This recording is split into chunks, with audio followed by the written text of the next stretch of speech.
ra-iisul wasaaraha waddanka Itoobiya Abiy Ahmed ayaa sheegtay in la burburin doono waxa uu ugu yeeray cadowga waxaana toddobaadkan uu ku dhawaaqay in ciidamada dawladda ay qabsadeen magaalooyin hor leh oo ay ka qabsadeen kooxaha falaagada ee TPLF.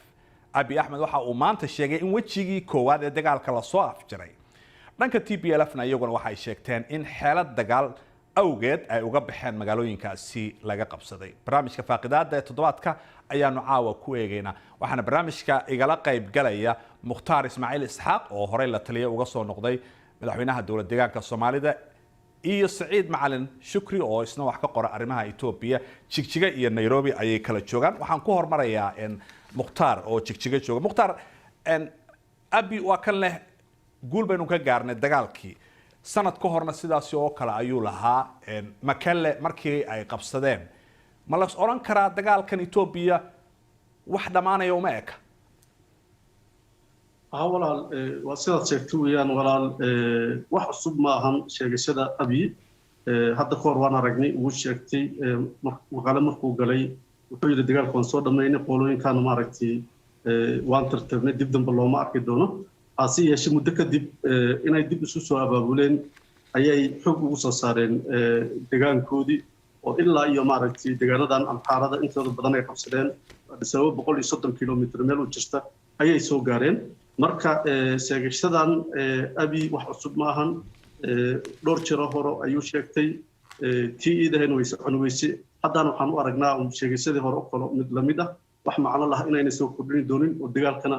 sida ku dhamaan doonin oo inay qolooyinkan dib isu soo abaabulaan ayaan filaynaa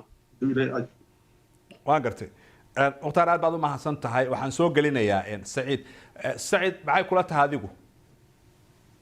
runtii ana fikirka mid aad uga duwan qabaa Farxaano dawladda Itoobiya sababta uga soo baxday maqale markii hore waxay ahayd strategic retreat waa arinta ugu muhiimsan waxay ahayd in beesha caalamka oo culays soo saaray dawladda uu maamulo ra-iisul wasaare Abiy Ahmed Cali oo ahayd in humanitarian crisis baa ka jira bay dheheen iyadoo la wada ogaa in TPLF blockerka ay sameysay dawladdu inaysan shacabkeeda aysan saaraynin culayska inta laga beesha caalamka loo tuso ayay dawladdu exit ay sameysay ay uga soo baxday deegaanka Tigreega taas mid bay ahayd mid labaad waxa la rabay beesha caalamka in la tuso cidda humanitarian crisis-ka blockerka sameynaysa cidda ku caqabada ku inay TPLF tahay taasan qaba inay tahay sababta weyn uga soo baxday dawladda Itoobiya taana waa la qabtay natiijadeedii waa la qabtay laakiin Saciid labada dhinacba dawladda iyo mucaaradkuba xabad baa ka dhacaysa qoryahooda oo waxa dhibaatada keenaya labada dhinacba waa loo aaneyn karaa laakiin markaad eegto naf iyo maal intuba dagaalkii halka soo socday waa ay ku baxeen waqtigan ma tahay waqtigii Abiy marka uu siin lahaa fursad wada hadal iyo nabad in wax lagu dhameeyo Farxaano dawladda Abiy hogaaminayo fursad nooc ayna siinin TPLF ma jirto TPLF waxa weeyaan organization runtii aad looga yaqaan guud ahaan geeska Afrika waa organization caan ku ah waa urur caan ku ah dhiig iyo dhagar weeyaan waxa laga hadlay waxa loo diray odayaasha diimaha waxa loo diray siyaasiyiin waxa loo diray nooc walba oo kamid ah doqeytida iyo dadka stakeholderska siyaasadda ee gobolka oo dhan iyo guud ahaan dalka intaas oo dhan waxa la rabay in nabad wax lagu hadlo xataa dagaalkii November 2020 intaan lagu qaadin ka hor waxa la isku dayay wax walba oo wada hadal in lagu qanciyo TPLF laakiin iyada ayaa diiday gobasha nabadeed ee loo fidiyay intaas oo dhan caalamka oo dhan way u tagnayeen markaasna waa laga ahaa markuu dagaalkii qarxay wixii ka dambeeyayna TPLF markii hadda gobolkooda laga soo baxay xataa maysan istaagin oo gobolkooda maysan ku istaagin waa markaati waxaad ka ahayd walidow inay si tay u soo socdeen ilaa ay magaalada Addis Ababa inay yimaadaan taana ma waxaad leedahay gobollo kale hore u sii galeen baad leedahay waan gartay aan soo geliyo Mukhtaar maxay kula tahay baad leedahay Saciid ku soo laabanaya Mukhtaar maxay kula tahay baad leedahay markaad eegto in xilligan oo dagaalku sii daba dheeraaday in Itoobiya hadda ay tahay xilligii la daba qaban lahaa maxaa keenay ayaad leedahay in TPLF ay magaalooyin dib uga baxaan runaantii walaal dagaalku intuu bilaabanin ka hor dadaalo badan baa la isku dayay in dagaalka lagu joojiyo oo ilaa iyo dhowr maaragtay ilaa 3 madaxweyne oo Afrikaan ah South Africa Liberia iyo Mozambique saddexda madaxweyne ayaa isku dayday inay ku qanciyaan in wada hadal maaragtay lagu xaliyo laakiin abi waa ka maaragtay madax adkaystay kadibna siduu filayay si muuyna noqon dagaalkii uu ku soo jabay dib u soo baxay nimanka markay soo baxeen asagoo maaragtay ka dhiganaya maaragtay reason humanitarian access ayaan rabnaa inaan siino haddana weli waxaad moodaa in maaragtay wax access aan la siinin oo cunaqabateynkii xagga suudaan laga xidhay oo xagga maaragtay etoobiya cafarta laga xidhay wax isbeddel aynan jirin marka ayaga markay soo galayeen hadda deegaanadan amxaarada iyo cafarta waxay lahaayeen waxaan rabnaa inaan humanitarian accesska inaan furno oo maadaama cunaqabateyn la saaray wax iska bedelan ma jirto ilaa hadda cunaqabateyntii sidii bay u saaran tahay dagaalkana waxay leeyihiin ayagu waan wadaynaa ilaa aan dadkanaga maaragtay aan u furno marin cunnada iyo maaragtay iyo humanitarianka gargaarka maaragtay lagu gaarsiiyo ilaa aan u furno waan wadaynaa dagaalka marka waxaad moodaa labada qoloba inay maaragtay halkoodii ay taagan yihiin maalintii dagaalka bilowday halkii kala degnaayeen bay taagan yihiin marka waxaad leedahay labada dhinacba haddaad eegto maalintii dagaalku bilowday meeshoodii bay kala taagan yihiin laakiin dadaal baa jiro beesha caalamku ay wado oo maraykanku horboodaya iyo wadamada gobolka iyo midowda africa ma isleedahay cadaadis oo dibadda ah ayaa xal lagu heli karaa mukhtaar anigu uma malaynayo cadaadis dibad in xal lagu heli kara waa inay labadaba ka soo goodo laakiin taa iyadana waxaa weeyaan tarasti ayaanan jirin dhowr jeer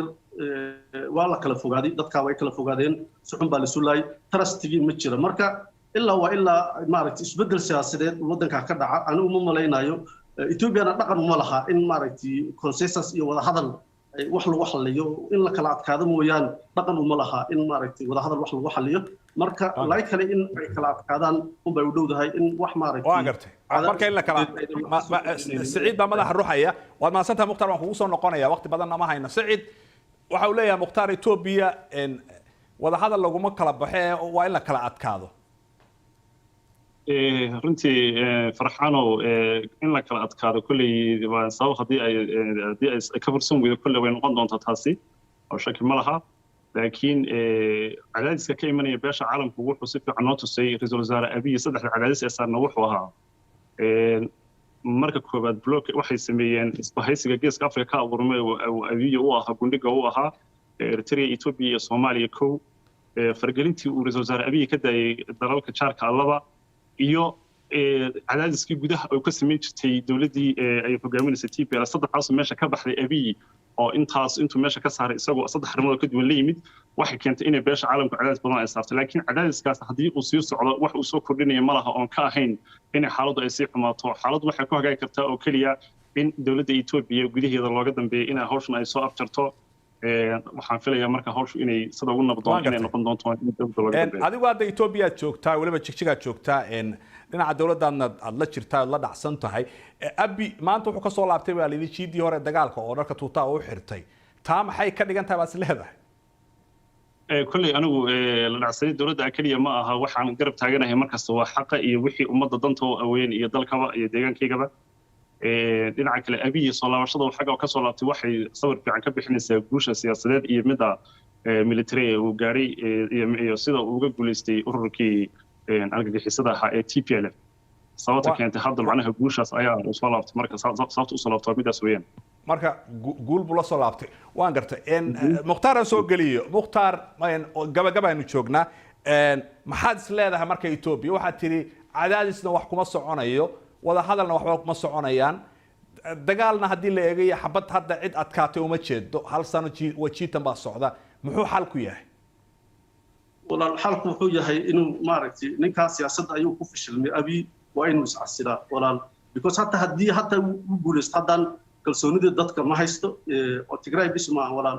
oromadii ayaanan taageersaneen soomaalida ayaanan taageersaneen marka ninkan politically waxa weeyaan waa ku fashilmay siyaasadda nin maaragtay xagga fashil ma aha United factor ma ahan oo umada qofku karo oo midayna karo ma ahan Saciid hada ma istoosug Saciid hada ma istoo matar inuu asila ayaan aniga soo jeedinaynaa because waxa weeyaan United factor ma ahan deegaanada dhamaan kalsooni darro ayaa ay u muujiyeen hadda ninkan wax faa'iido soo kordhinay ma jirto already waa la arkay saddexdaas sano marka inuu iscasila un baan anigu maaragtay soo jeedinaa walaal Mukhtaar inuu iscasila soo jeedinaysa Saciid farxan arrimaha ugu weyn hadalkiisa haye waad ka dhex gashay maxaad oran rabtay arrimaha ugu waaweyn ee siyaasiga fashil loo garto waxa weeyaan taageerada ay shacabkiisu u hayaan taasi waa mid weeyaan deegaanka Soomaalida oo kamid ahaa deegaanadii inta ugu badan 30 sano ee TPLF dalka ay maamuleysay uu ka taagnaa dhibaatadii holecii ugu weynaa maanta wuxuu noqday deegaanka ugu nabdoon deegaanada intii Saciid codkaadi baa naga lumay cadeen ku tusay dad la soo qasbiyo maaragtay banaanka loo soo bixay dawladda soo qasabtay taageero ma ahan anagii ayaa deegaanka ka soo jeedna oo deegaanka ka dhalanay wax taageero absolutely looma hayo dad yar oo maaragtay qolooyinkan hadda wax yar aan ismaqalna Saciid wax yar hadda maysto muxtaar taageero lama oran karo walaa inay yarna kala saaro please waxa weeyaan shalay iyo maanta shalay cadaadis fara badan oo dadka loo qasbiyay ay jiraan maanta dad la qasbiyay ma jiraan dadku waa free waxay u hadlayaan xorriyad waxa kamid ah baraha bulshada waxyaabaha lagu qorayo waxay story fiican ka bixinayaan dadku inay yihiin dad free ah oo rabitaan ku Saciid aad baad ma santahay Saciid wax la qasbay ma intaas aan ku soo gabagabaynayna Mukhtaar iyo Saciid labadiinaba aad iyo aad baan idinku mahadcelinayaa waqtigiina inta ayaan ku soo gabagabaynayaa barnaamijkii caawa iyo caalamku aad maasantiin nabadgelyo